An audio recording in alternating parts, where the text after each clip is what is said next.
And welcome back to Sports Weekly on IEMG. We got some great baseball highlights in this segment from the Citrus Belt League and the Ambassador League, and that's where we start, in the Ambassador League. And we all kind of knew that the league championship might come down to Aquinas, who is a heavy favorite going into this year, but Arrowhead Christian also with a really good team this season. Their rivals, we knew it'd be competitive, it would be a battle, and they had each other last week, not once, but twice going head-to-head. ACA won earlier in the week, one-run game, 3-2. So Aquinas coming back, trying to earn a split last week as they played in Redlands. Aquinas and Arrowhead Christian, big-time battle in the Ambassador League. Bradley Gilbert on the bump, strike three in the first inning. Bradley, we had him on IEMG last week. He's a former ACA guy transferred to Aquinas. But later in the first, the Eagles load the bases.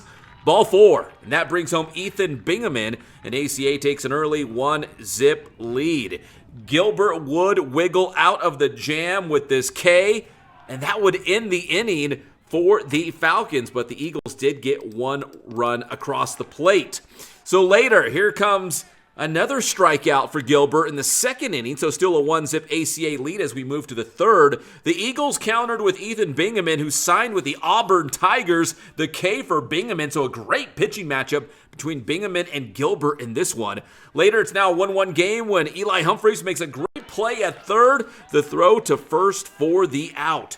Bingaman closes out the top of the third with yet another K. He struck out 14 Falcons in the game. So now we move to the bottom of the third. The Eagles with a man on. Tyler Young at the plate.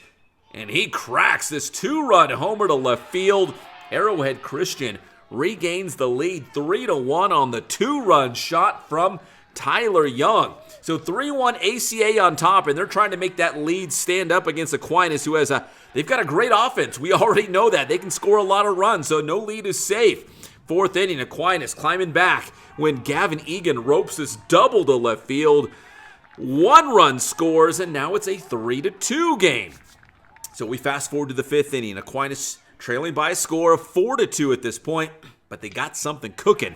Landon Young, base hit. That'll put runners on the corners for the Falcons. Aquinas would capitalize by bringing home the runner on third with the sac fly to right field. Chase Davidson tags up and charges home to make it a 4-3 game. That's all the Falcons would get in the fifth as Bingaman registers another strikeout to end the threat right there. Remember, Bingaman with 14 Ks in the game.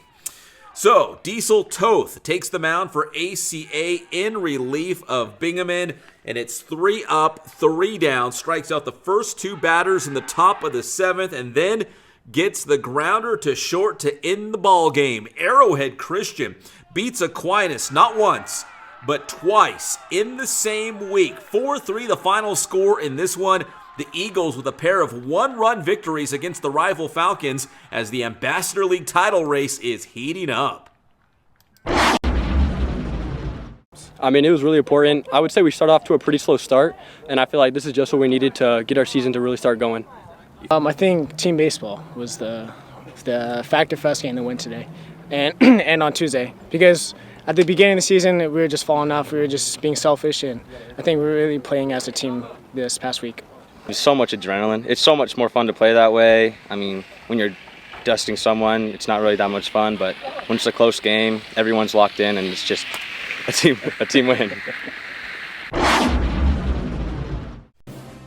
And don't forget, we'll see Aquinas live on IEMGO in a couple of weeks as they take on Ontario Christian at another edition of the County Clash at the home of the Inland Empire 66ers. So check that out live on IEMG. That's April 13th, 7 p.m. first pitch from San Manuel Stadium. So we go from Ambassador League Baseball over to the CBL. Cajon on the road at first place, Yucaipa.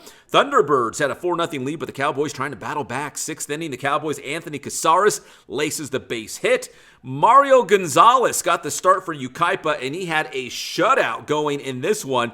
Gonzalez with one of his 11 strikeouts in the game. But the Cowboys weren't done yet. Dominic Reinbold smacks the clean base hit to left, and now Cajon has a couple runners on board. Something brewing for the boys. Matt Basurdo follows up with the RBI single to left field. Casares charges home from third. And come on down. Cajon's on the board, cutting into the Yucaipa lead. It's now 4-1. T-Birds. The Cowboys were looking for more, looking to extend the inning, but Gonzalez helps himself out with a great pickoff move. He gets Basurdo in a rundown, and that's the third out of the inning. But Cajon does get that one run to close the gap. To the bottom of the sixth, the Marcus McQueen on the mound for Cajon, trying to keep it a 3-run game. Big-time strikeout for McQueen. Strike 3 looking, so McQueen does his job. Now we move to the final frame. Cajon looking for some runs. A last chance for Cajon, trailing 4-1 in the 7th inning. Gonzalez gets Contreras swinging for strike 3 for the first out. Then Gavin Garcia at the plate. Pops up to the second baseman. So the Cowboys down to their final out, looking for a 2-out rally, maybe, on the road against Yucaipa. But Gonzalez ends the game with a called strike 3. First place Yucaipa wins 4-1, the final score in this one. We had a chance to talk to the T-Birds, 2 stars. They got a bunch of stars, but 2 of them, Danny Arambula and Wes Hickey, about Yucaipa trying to chase down a Citrus Belt League title this season. I think we have a pretty young team this year. We have some young guys, so I think it's going to take just slowing down the moment, having leadership, and just letting the guys go. Just playing loose, playing free, not playing tense, not trying to do too much, just going out there and playing our game and running our offense. Yeah, I think it comes down to just everybody buying in and everybody wanting to be out there and everybody wanting to be there and wanting to win. And like we've said before, it comes down to our at-bats and our ABs and us breaking out as hitters and just getting the job done. All right, when we come back here on Sports Weekly on IEMG, big news for Alexander Madison from San Bernardino High School as he's going to a new NFL team, and the latest on Cal State San Bernardino men's basketball headed to the Elite Eight. That's next here on Sports Weekly on IEMG.